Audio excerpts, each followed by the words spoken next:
I was never anyone special, just another forgettable name, another unremarkable face among millions. My life followed a quiet rhythm, filled with just enough work to get by and a modest apartment where I could retreat from the world. It wasn't exciting, but it felt safe. And most of all, it was mine. Then the pain started.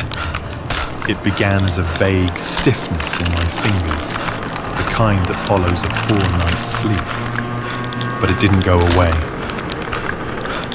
I woke up one morning to find my wrists bent backward in unnatural angles, my hands trembling as if someone else had twisted them while I slept. The veins beneath my skin swelled in strange spirals, crawling like vines beneath the surface. My skin began to peel, not from dryness, but from something deeper, as though something inside me wanted to shed the shell it no longer recognized. I went from one clinic to another, clinging to the fragile hope that someone, anyone, might recognize what was happening to me. The doctors ran every test they could think of, but all I ever got in return were puzzled looks and gentle shakes of the head. And while everything remained uncertain, the pain inside me only grew worse, turning sharper, deeper, as if it were slowly eating away at my very bones from the inside out. Then I was referred to Dr. Louis, a renowned geneticist known for tackling rare and difficult conditions. The institute where he worked felt different, silent, sterile, and watchful. When we met, he didn't look confused or concerned. He looked intrigued. Your case is unique, he said after examining my scans. I believe your body isn't failing. It's adapting. With a full genetic workup, I may be able to stabilize the changes.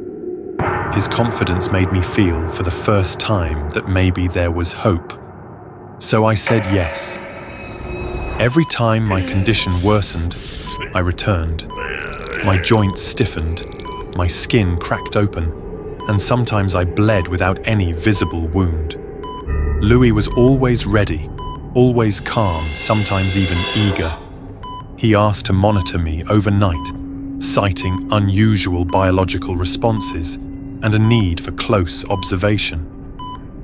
One night, as I waited in the hallway, I saw a man escorted into a restricted zone marked Sperm Donation Facility.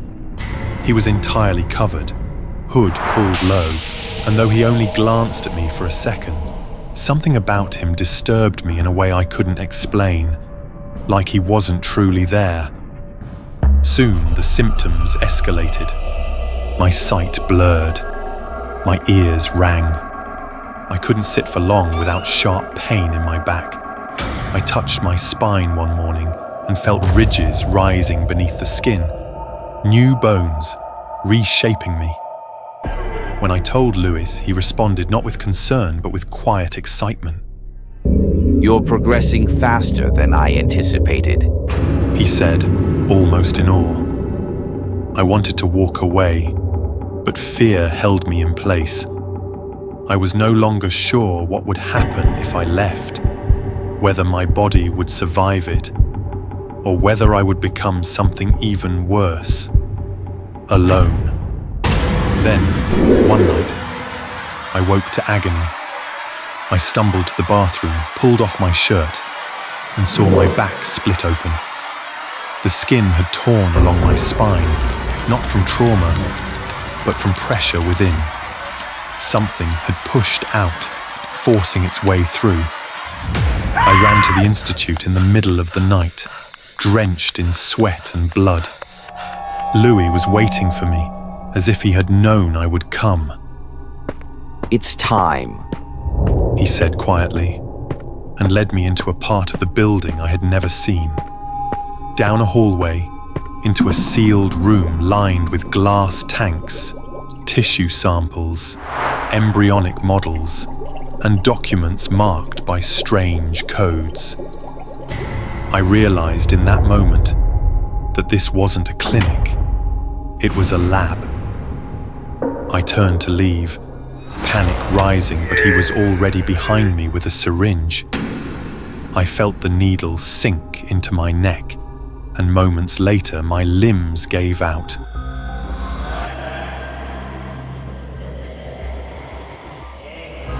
He secured me to the chair, whispering that it was just to prevent convulsions. Then he told me the truth.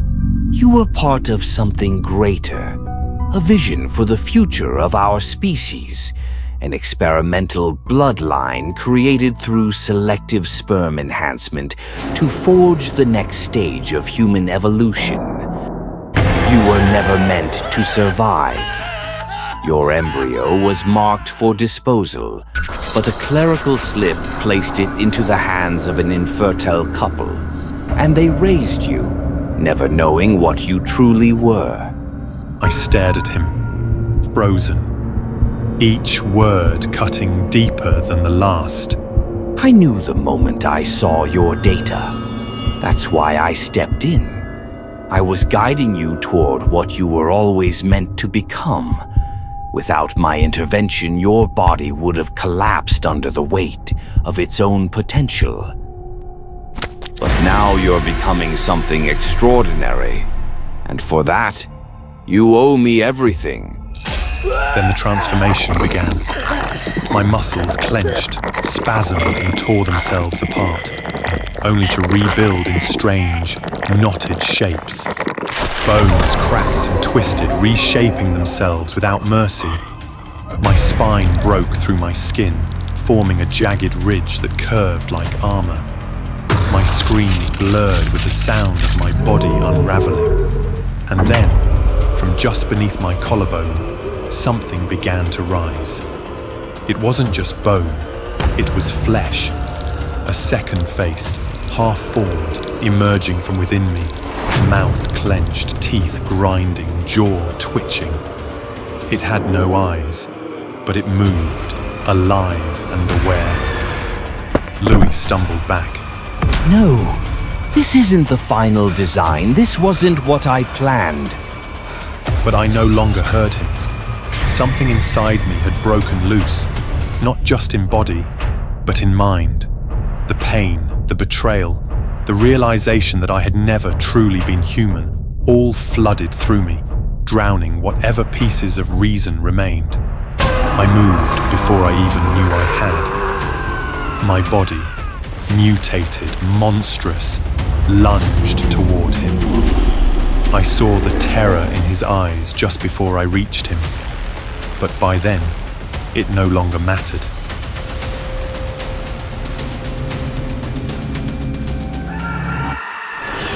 He created me. Now he would pay for what I had become.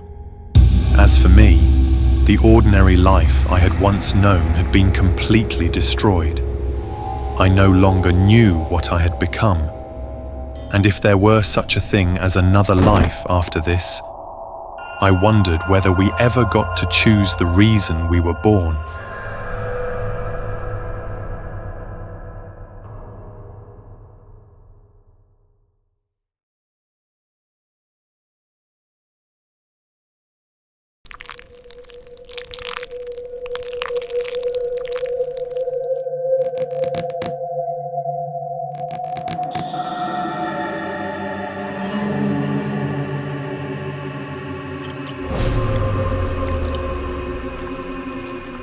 The thick, glossy black hair that once was my pride and joy.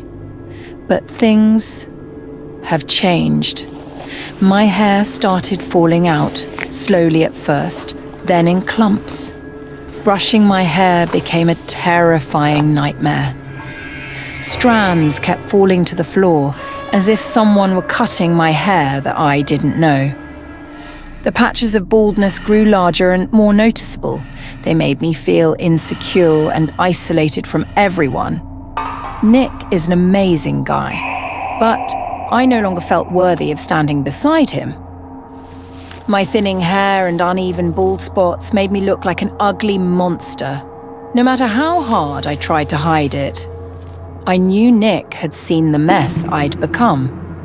One evening, after working late, I didn't go straight home. Instead, I wandered aimlessly through the dimly lit streets, lost in my thoughts. Suddenly, I found myself stopping in front of a wig shop. The place looked shabby. Through the grimy glass window, I caught a glimpse of myself smiling. My eyes locked onto it, a wig, but not just any wig. This was the thickest, most luxurious hairpiece I had ever seen. My heart raced with excitement. Yes, this was exactly what I needed. I had to buy this wig. Now look who's the one with this thick, gorgeous hair. It's me. Overwhelmed with joy, I called Nick. You sound happy? What's going on? I want to show you my new hair. Now I felt completely confident. I took the comb and ran it through my thick black hair. Oh, it felt amazing. But then, a sharp, itching pain suddenly interrupted my joy. The itch grew unbearable and I couldn't stop scratching. Tiny white flakes fell onto my hands. Why was there so much dandruff? And why did it seem like the flakes were moving? I shuddered and a sharp headache hit me again. I wondered, maybe it's all the long hours at work that caused this? I grabbed a bottle of painkillers. I gulped them down in a hurry. I told myself I had to endure, at least until the anniversary date with Nick. I couldn't let anything ruin this. That day, I decided to prepare a romantic dinner at home to surprise Nick. The doorbell rang. Nick stepped in. He handed me a bouquet of deep red roses. I forced a smile, trying to appear cheerful despite the worsening pain. Suddenly, Nick glanced around, his face hesitant. Do you smell something weird, Ellen? It's kind of rotten. I took Nick's hand and smiled brightly. I don't smell anything. Come on, let's have dinner. During the meal, Nick seemed uncomfortable. Then he took a small box from his pocket and opened it, revealing an exquisite ruby necklace. Let me put it on for you. His fingers gently brushed through my hair as he fastened the clasp, and for a moment, I felt the warmth of his affection. But then, a horrifying scream tore through the air. I turned to Nick, and then I saw his hand. Maggots. They were biting his hand, slimy and terrifying to the point that I couldn't breathe. What is this? Nick screamed, his face pale and twisted in horror. Nick looked at me as if I was some kind of monster. So that's where the stench was coming from. It's you, Ellen. Without another word, he bolted for the door, not even bothering to look back. At that moment, I realized something terrifying. The pain and the strange itching weren't caused by work stress. I clutched my head, the agony feeling like it was tearing my flesh apart. I desperately tried to pull clumps of hair from my scalp. The sticky substance clinging to my hands made me sick to my stomach. My heart ached. I couldn't believe my eyes. Maggots! They were crawling, wriggling beneath the thick layer of hair, clinging tightly to my scalp. I couldn't control myself anymore. I vomited, the disgust spreading through my entire body. I collapsed onto the floor.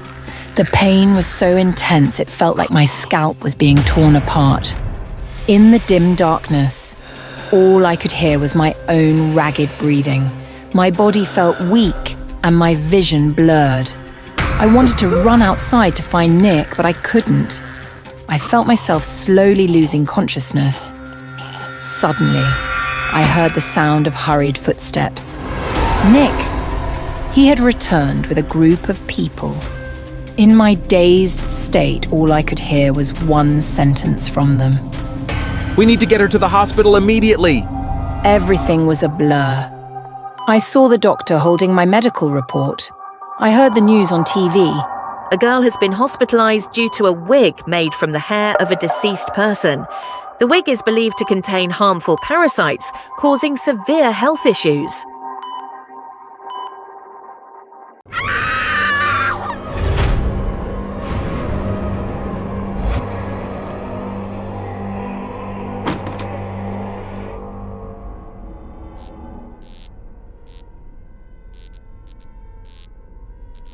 Back then, I worked as the overnight security monitor at a Walmart supercenter, one of those massive stores open 24/7 with high ceilings and those long, humming fluorescent lights that never let you feel fully awake.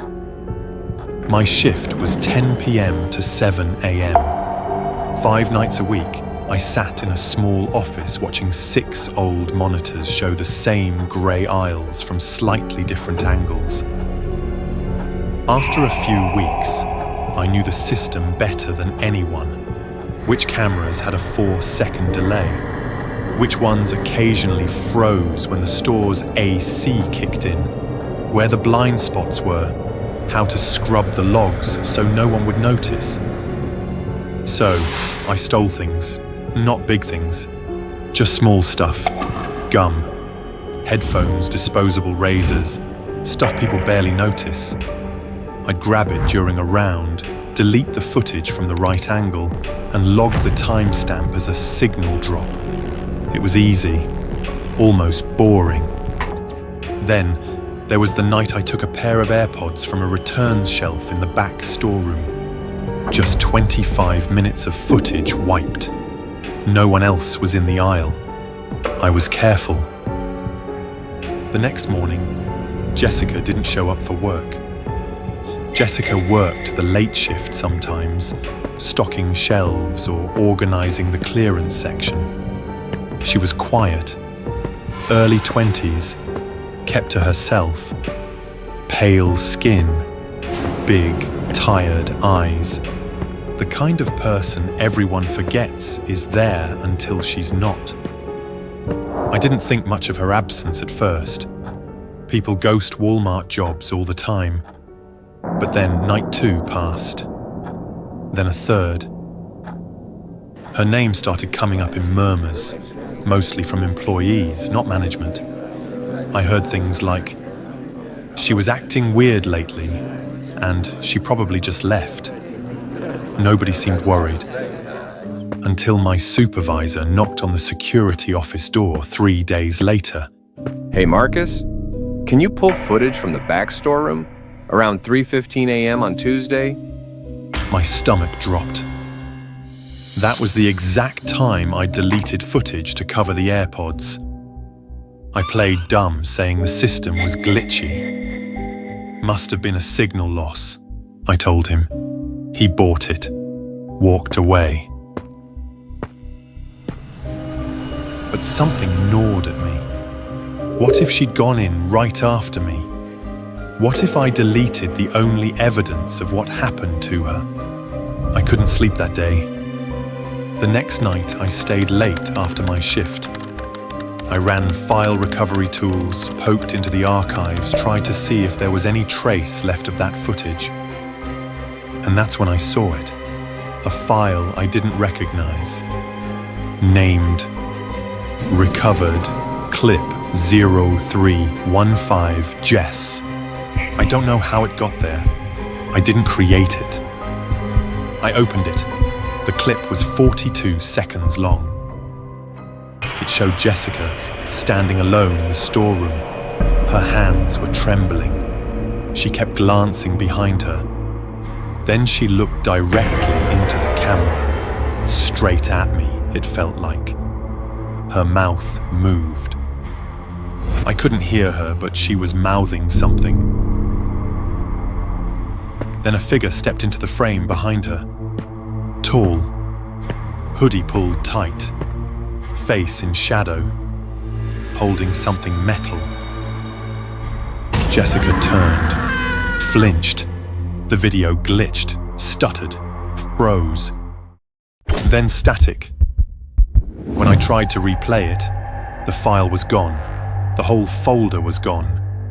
The next few nights, things got worse. Other logs started disappearing. Not ones I touched. Ones I knew for a fact I hadn't touched. Footage from registers, hallways, aisles, anything from that night. All of it. Gone. Some of the cameras were still live, but every attempt to replay past footage came back empty or corrupted. One night, I saw something else. I was watching the live feed from outside the storeroom when I noticed a figure standing motionless near the stock shelves. Hoodie. Still. Almost like it was waiting. But when I switched to a different camera and back, it was gone. And then the emails started. No sender. No subject. Just a message in the body. Stop trying to restore her. The second one came with an image attachment. It was a screenshot of me, sitting in the security office. From a camera angle I didn't recognize. Someone had access to more than just the feeds. They were watching me. I kept digging. One recovered folder contained corrupted still frames. Frame by frame, it showed Jessica entering the storeroom, then being pushed. Then the image blurred, warped like melted film. Every attempt to extract the full video failed. The system returned a message I'd never seen before. Access denied. Record has been archived permanently. I checked the admin logs. Someone with higher clearance than I had manually flagged every camera angle involving Jessica for auto-deletion. Every file, every login, scrubbed. I wasn't the one who erased her. I had only deleted one clip, but someone else. They erased everything, and they made sure no one remembered. The worst part? People started forgetting her. One of the cashiers, when I asked, blinked and said, Jessica who? Oh, are you talking about the girl who quit a while ago? Jessica had only been gone 5 days. I checked the employee schedule system. Her name? Gone. Her profile photo replaced with a default icon.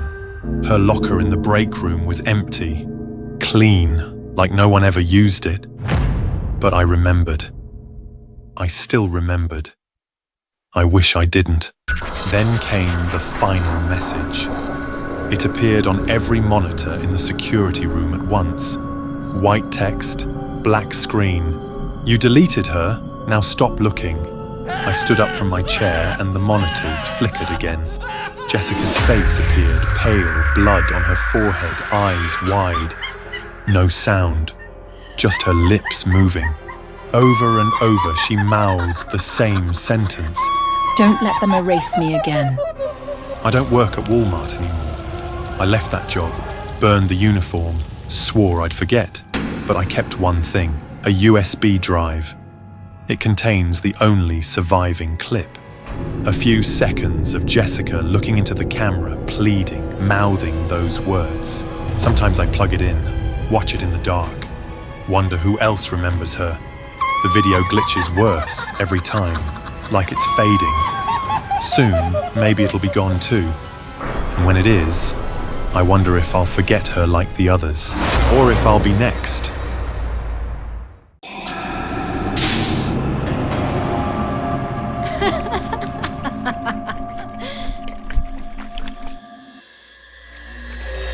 I lit a match to feel a little warmth in the freezing night. Through the flickering flame, I wished for a full meal and a peaceful sleep. Tonight, I was sleeping on the streets again. I'm Josh. I've been homeless for 3 months now. My hands were so cold that they've gone completely numb. I lit another match to feel a bit of warmth. Suddenly, a gentle voice spoke up. Do you need help? I looked up and saw a woman in her 40s. Her eyes were warm as she smiled at me. Hi, I'm Chloe. I'm a TikToker who helps the homeless. I'd like to help someone like you. Chloe showed me her TikTok account, which had thousands of followers. Her live streams received a lot of donations. Come with me. I'll help you find a job and get a better life, just like the others I've helped. A spark of hope flickered in my chest. I agreed to follow her home, convinced this would be the turning point in my life. When I stepped into Chloe's house, something felt off. There was a strong scent of bleach in the air. I covered my nose and glanced around. Don't worry, I just cleaned the house. Make yourself at home, but remember, you must never go to the end of the hallway. I smiled and nodded, but the smell of bleach made me uneasy. Over the next few days, I joined Chloe's live streams and shared my story. Every time we went live, the donations kept pouring in. I could eat well and sleep soundly in a warm bed. My world seemed brighter, but a lingering unease gnawed at me. Every time I looked into Chloe's eyes, I sensed something was wrong, though I couldn't pinpoint what. One afternoon, while Chloe was out, I decided to watch TV to pass the time. A breaking news report shocked me. It was about the mysterious disappearances of several homeless people. My heart sank. One of them was Sam, someone I knew. I remembered seeing him with Chloe a few days ago, but there had been no live stream featuring him. What was going on? I took a deep breath to calm myself. I had been with Chloe for days now, and she had treated me well. My unease grew. Could Sam's disappearance be connected to Chloe? The overwhelming smell of bleach was suspicious. I decided to go to the end of the hallway.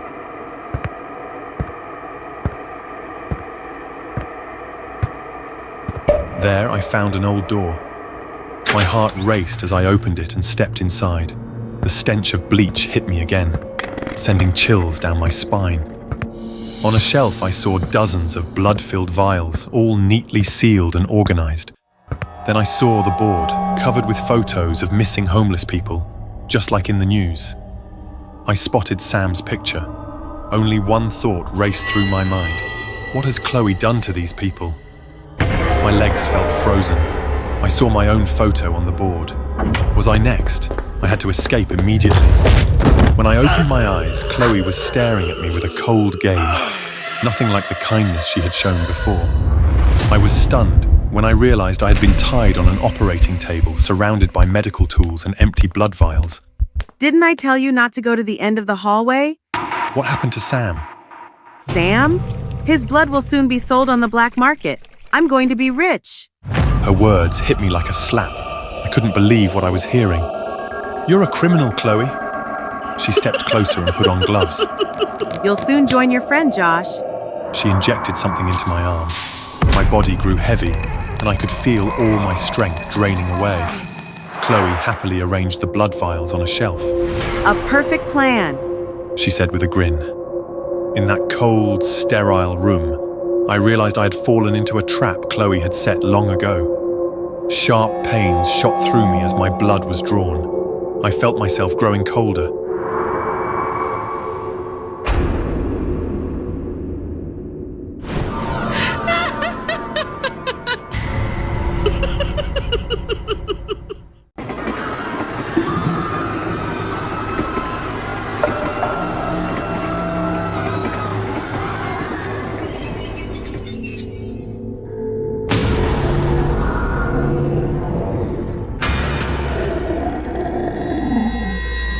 I've always loved thrill rides.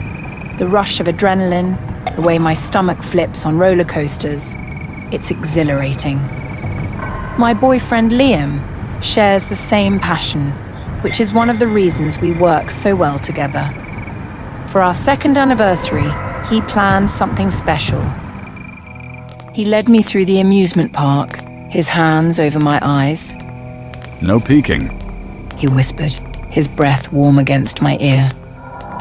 I giggled, feeling the electric excitement of the moment. Come on, at least give me a hint. Patience, he teased. It'll be worth it. After a few minutes, he stopped. All right, he said. Wait here. I just need to set something up. I laughed. Fine, but don't leave me waiting too long. Then, silence. The sounds of the amusement park buzzed around me. Distant laughter, the clanking of machinery, the occasional whoosh of a roller coaster. But as minutes passed, my excitement began to wane. He was taking too long. I shifted on my feet. Liam? Nothing. A strange silence crept in, swallowing the noise of the park. Then, a soft dragging sound, like something limping toward me. I smiled uneasily. Liam, quit messing around. The sound grew closer, slow, uneven. Then it stopped. A cold, suffocating stillness settled over me. The fine hairs on my arms rose. I wasn't alone. I hesitated before opening my eyes, expecting to see the bright lights of the amusement park. But everything was dark. The once vibrant park was now eerily abandoned. The carousel stood lifeless, its horses frozen mid-gallop. Rides that should have been full of screams and laughter were motionless. And in front of me stood a man. No, something that used to be a man. His body was thin and twisted, one leg dragging behind him as if it were broken. His head tilted at an unnatural angle, face stretched into a distorted grin. His eyes, sunken and empty, locked onto mine. My breath caught. I took a step back. He took one forward. A sickening squelch accompanied his movement, as if his bones weren't connected properly. Then he lunged. I turned and ran. The air felt thick, suffocating.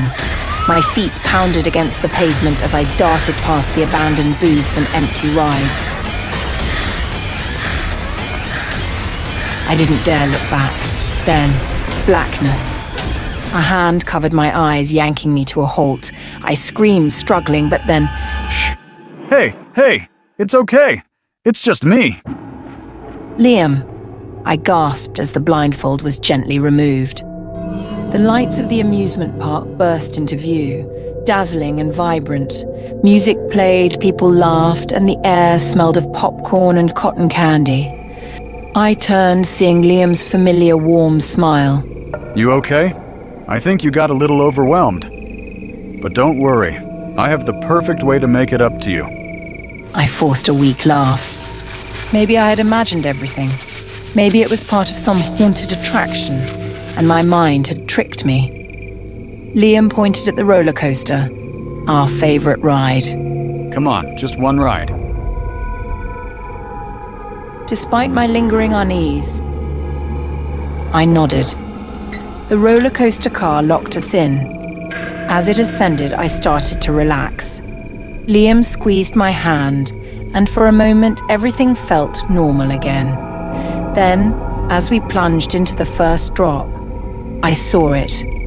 Among the trees lining the tracks, a head, human, severed, was nailed to a trunk. Its eyes were wide open, staring right at me. Its mouth hung slack, lips twisted in a silent scream. My stomach turned to ice. Liam! Did you see that? The head! What head? He frowned, laughing. You're seeing things again? The ride sped up, the wind howling around us. But when we should have returned to the station, the coaster didn't slow down.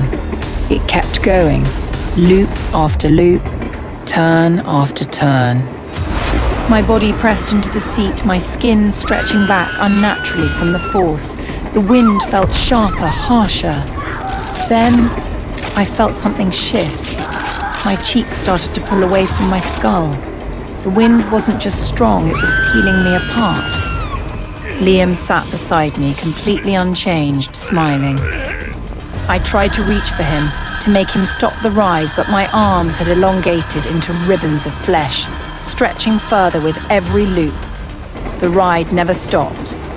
I turned to Liam, eyes wide with terror. Liam, please, make it stop! He tilted his head slightly as if confused. Then finally he spoke. I thought you loved thrill rides. It will stop. The ride surged forward once more, and as the wind ripped away the last remnants of my human form, I realized I was never getting off. And my boyfriend, was he truly oblivious? Or had he planned this all along?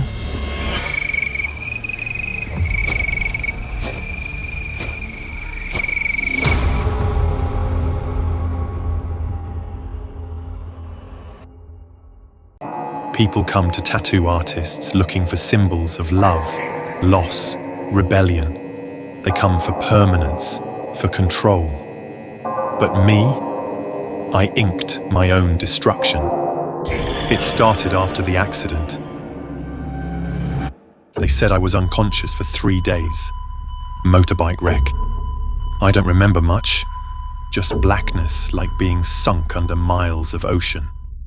When I woke up, everything felt sharper. The world hummed with an unnatural stillness, like something was waiting. The first time it happened, I thought it was a coincidence. I doodled a shattered clock on my left wrist. Nothing serious, just a loose sketch with my machine while killing time in the studio. That night, the wall clock in my kitchen fell off its hook and smashed. I laughed it off. Then I tattooed a little envelope on my forearm. The next morning, I received a job offer I'd completely forgotten I'd applied for. A coin. I found $50 on the street. A rose. A girl named Lana walked into my life that week, smelling of gardenias and sin. It wasn't coincidence. It was prophecy. I began using my body as a spellbook. Every design was a wish made flesh. More clients came, drawn to my reputation. I raised my rates. Lana moved in. My bank account swelled, my name circled on influencer lists. I was crafting a life with ink, until I made the mistake. It happened after a fight. Lana had this habit, checking my sketches when I wasn't around. She saw something she wasn't supposed to, something I was experimenting with. We fought. I screamed. She screamed back. I needed an outlet, something to bleed the rage into. So I took a pen and drew a tattoo on my thigh. A woman tumbling downstairs, her head split on marble. Her silhouette looked vaguely like Lana. It wasn't a plan, just a moment of spite. Rage made art. I never inked it. It was just a drawing. But the next morning, I got the call. Lana was dead. Slipped. Cracked her skull at the bottom of the staircase in her apartment block. The cops said it was an accident. Neighbors heard no screams, no struggle. But I knew. I checked my thigh. The ink was gone, but beneath the skin, faint shadows remained, like the design had sunk deeper. I tried everything, scrubbing, peeling, even burning, but the shape refused to leave. And then came the dreams. At first it was Lana, twisted, broken, her neck at a wrong angle, her mouth trying to form words through shattered teeth. Then the visions got worse. People I'd never seen before, places that didn't exist, symbols I never tattooed. But when I woke up, those images were on my skin. A dark figure crouched on my chest, a blood-stained ring encircling my ankle. Eyes, so many eyes, watching, blinking, always open. Every time I fell asleep, I'd wake up with something new etched onto my body, new horrors, new omens. I even tried tattooing over them, trying to regain control. My machine buzzed, the ink flowed, but the marks bled through. Black ink turned crimson, then oil slick green. The machine jammed. The power surged. I swear, my skin hissed when the needle touched it. And then the moving started. Yes, moving. I caught my reflection one night in the bathroom mirror. My shirt was off. The black silhouette on my chest, the one shaped like a man, was breathing. Its shoulders rose. Its head turned just slightly toward my face. I screamed and backed away. The thing didn't vanish. It pressed closer to the surface. I stopped going outside. I stopped sleeping. The marks on my body had become a living record of my sins, dreams, and fears. My skin wasn't mine anymore. It was a canvas for something else, something older, hungry. I tried laser removal next, a back alley clinic with no questions asked. The technician zapped the first mark, an eye on my neck, and immediately started convulsing. His eyes rolled back. Blood streamed from his ears. He dropped dead mid-treatment. I didn't go to the hospital. Who would believe me? Now, every night, more appear. Things I didn't draw. Things I didn't even think. Once I saw my childhood home on my ribs, burning. I called my mother in a panic. She didn't answer. 2 days later, I got the news. Electrical fire. She didn't make it. It hit me then. The tattoos weren't just prophecy anymore. They were creation, not only predicting but enforcing, turning my subconscious into a curse. I started to wonder, if the ink creates reality, could it also end it? So I tattooed a gravestone on my chest, carved with my name. Underneath it, "Here lies the last prophet." I thought it would kill me, release me. Instead, it made things worse. That night, I dreamed of a grave, but I wasn't in it. Something else was. Something that opened its eyes in the dark and crawled out. The next morning, my nightmare blinked before I did. My tattoos twisted and smiled. And then I heard the voice, rasping, low, like a whisper between bones. "You thought you were the artist. You were just the skin. Now I barely sleep. I shave my head, trying to catch new marks early.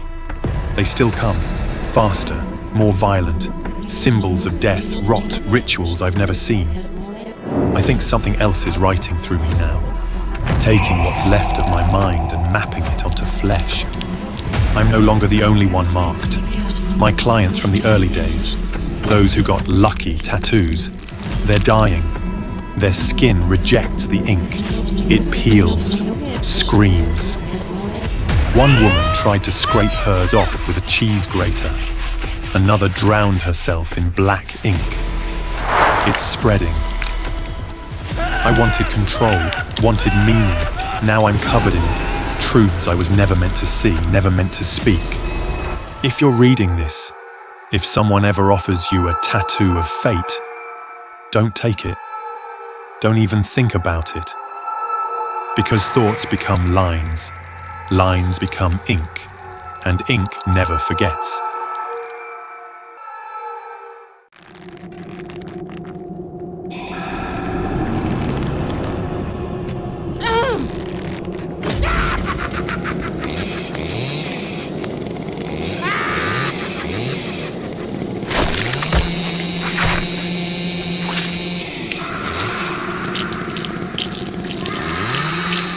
I am not rich, never have been, and probably never will be, but I know how to survive.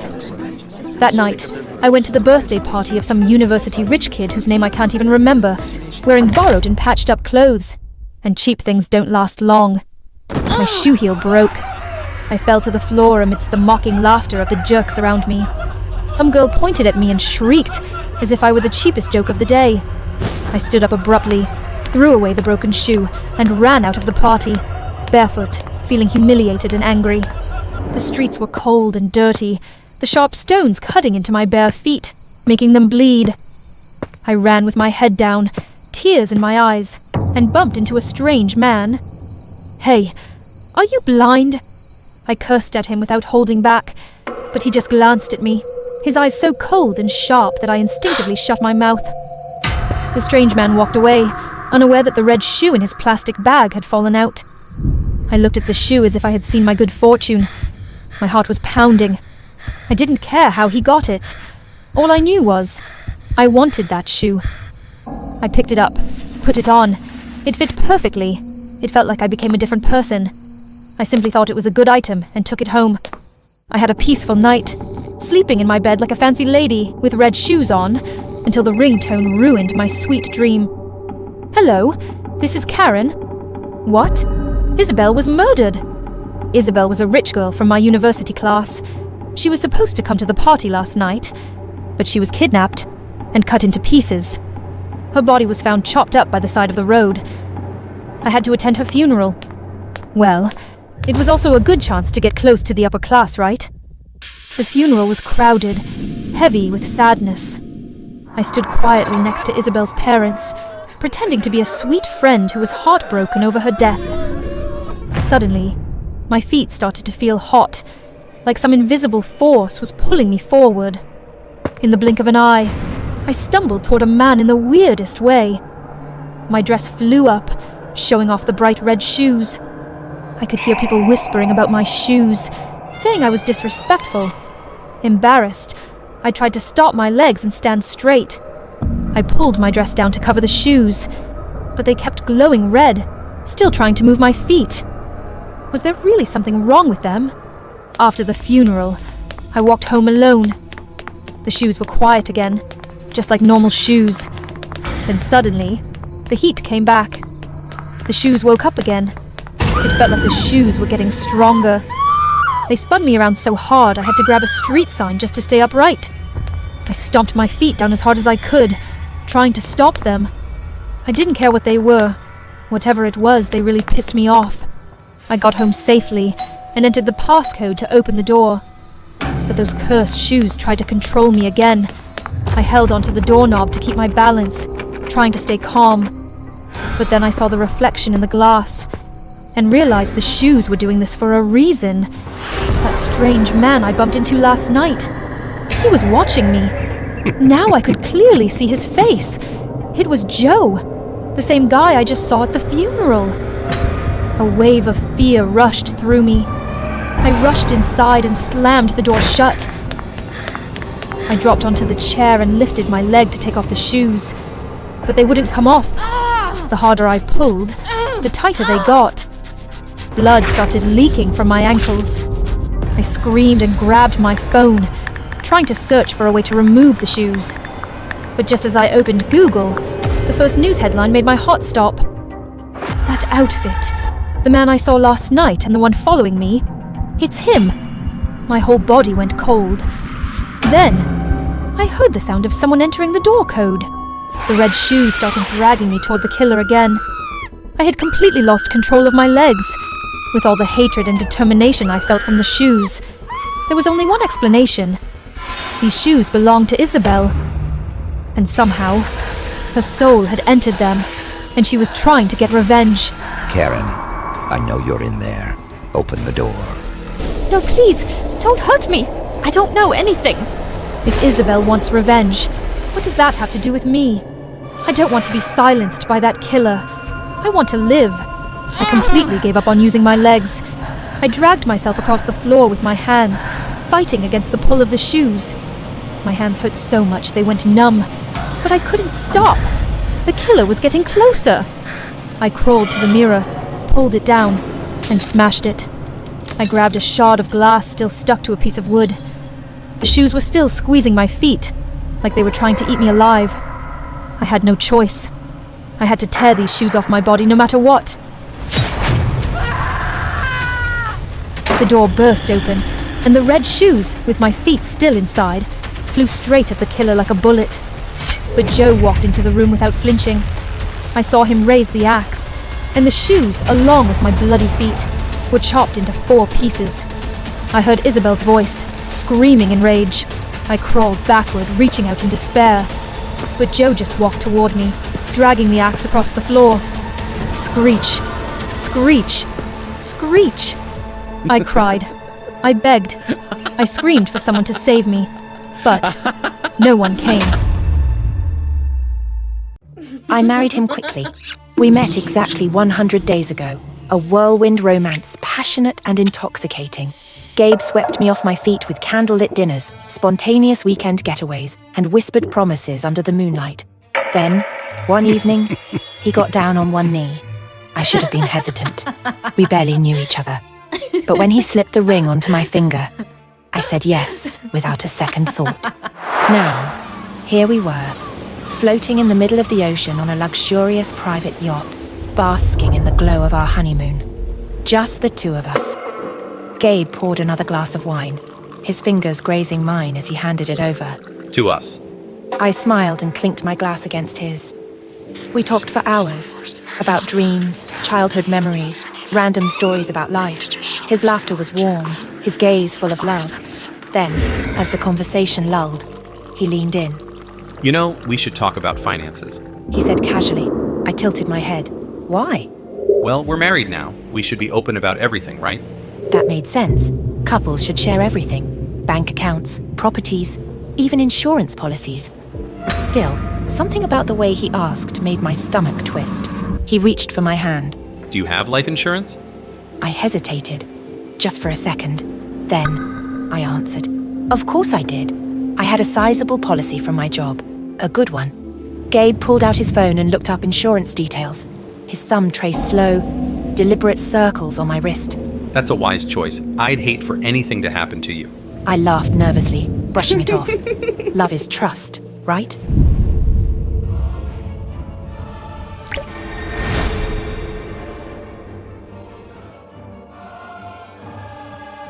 That night, I expected our first night together as husband and wife to be passionate. But after dinner, after another glass of wine, my eyelids grew unbearably heavy. I barely remembered climbing into bed. The gentle rocking of the yacht should have lulled me into a peaceful sleep. But instead, I felt like I was sinking. I could hear Gabe's voice in my ear. Sleep tight, my love. Then, nothing. I woke up groggy. My limbs were heavy, my head foggy, as if I had run a marathon in my sleep. Gabe was already up, preparing the diving gear. Good morning, sleepyhead. Are you ready for our first dive together? I hesitated. I had never gone diving before. The thought of being deep underwater, where the surface was just a distant shimmer, made me uneasy. But Gabe was so excited, and I wanted to be the wife he deserved. I guess, I said, forcing a smile.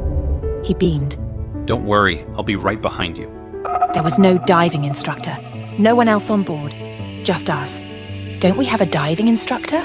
I wanted this moment to be just ours. That should have made me feel special. Instead, I felt a strange, creeping sense of unease. But love is trust, right?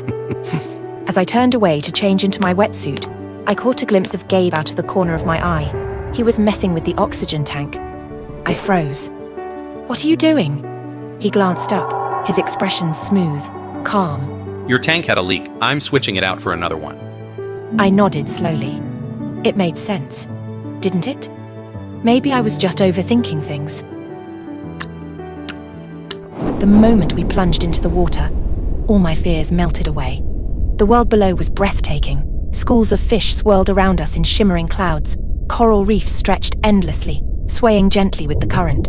It was like an alien world, untouched, silent, beautiful. Gabe swam beside me, watching me with a smile behind his mask. For the first time since waking up, I felt safe. Then, without warning, he reached behind me and unfastened my oxygen tank. It took me a second to realize what had happened. One moment, I was breathing. The next, nothing. Panic surged through me. I clawed at my regulator, desperate to shove it back into my mouth.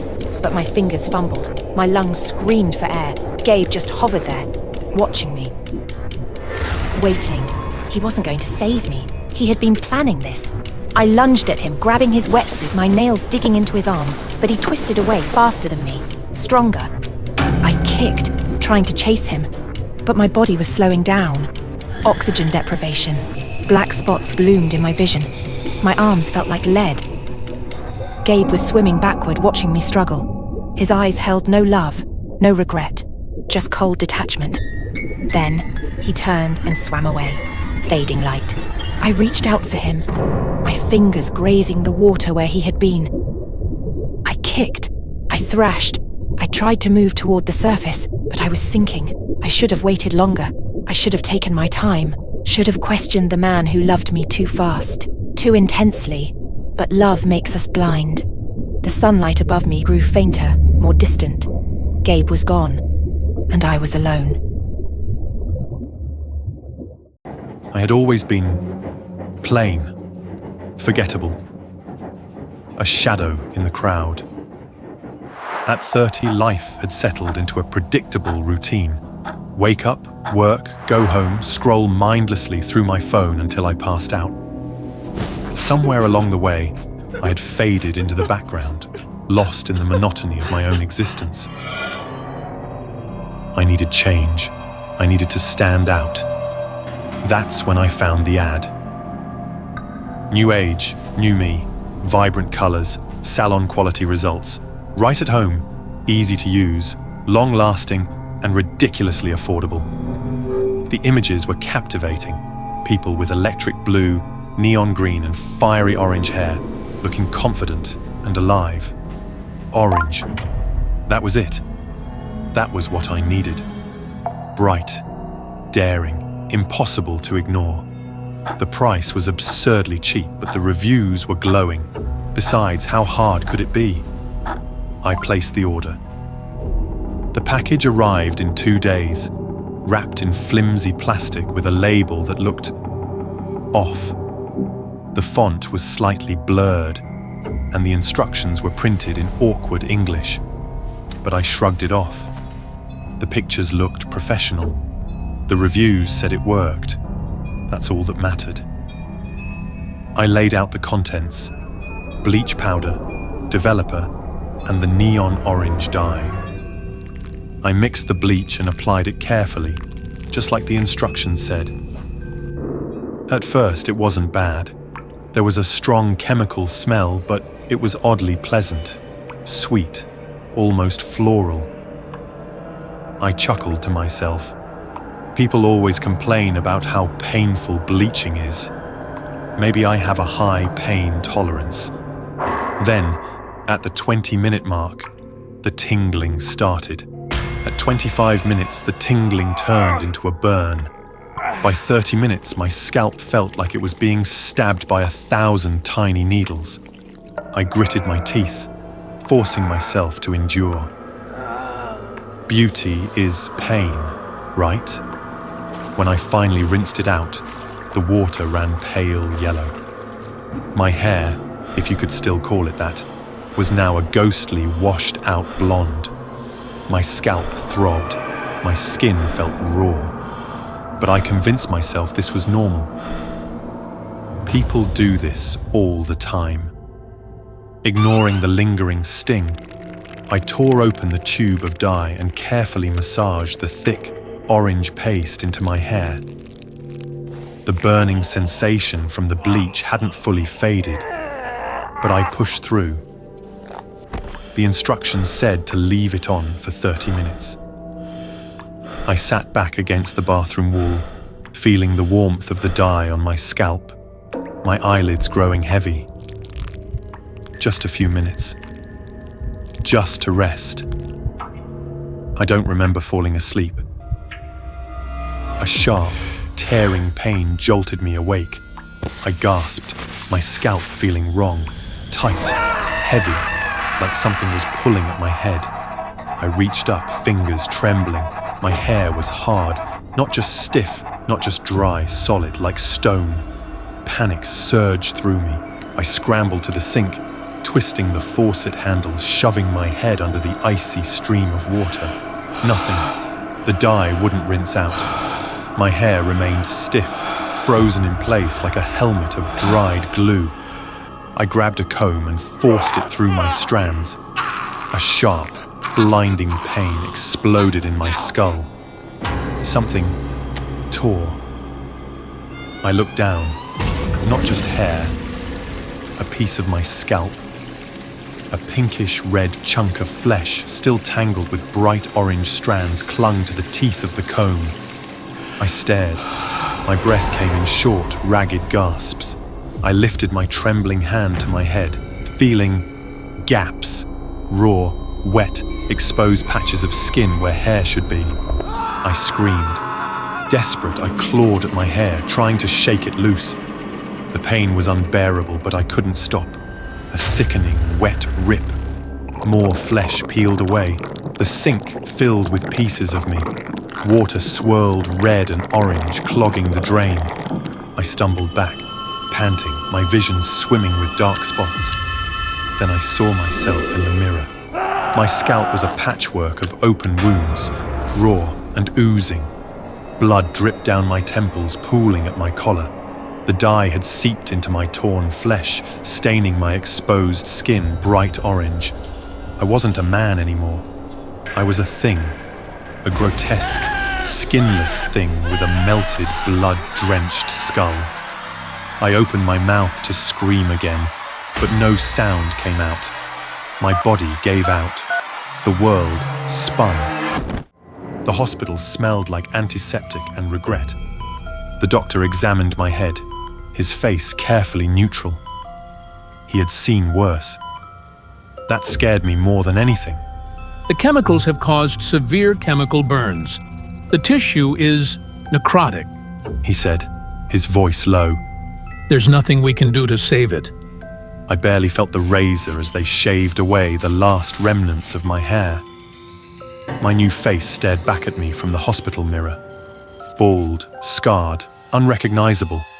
I had changed, but not in the way I wanted. Back home, I sat in front of my laptop, staring at the ad that had started it all. New age, new me. My own reflection haunted the dark screen, my scalp a battlefield of pink scars. I let out a dry, humorless laugh. Click, report address. Click, block user. Because now I knew the truth. Some transformations aren't worth the price.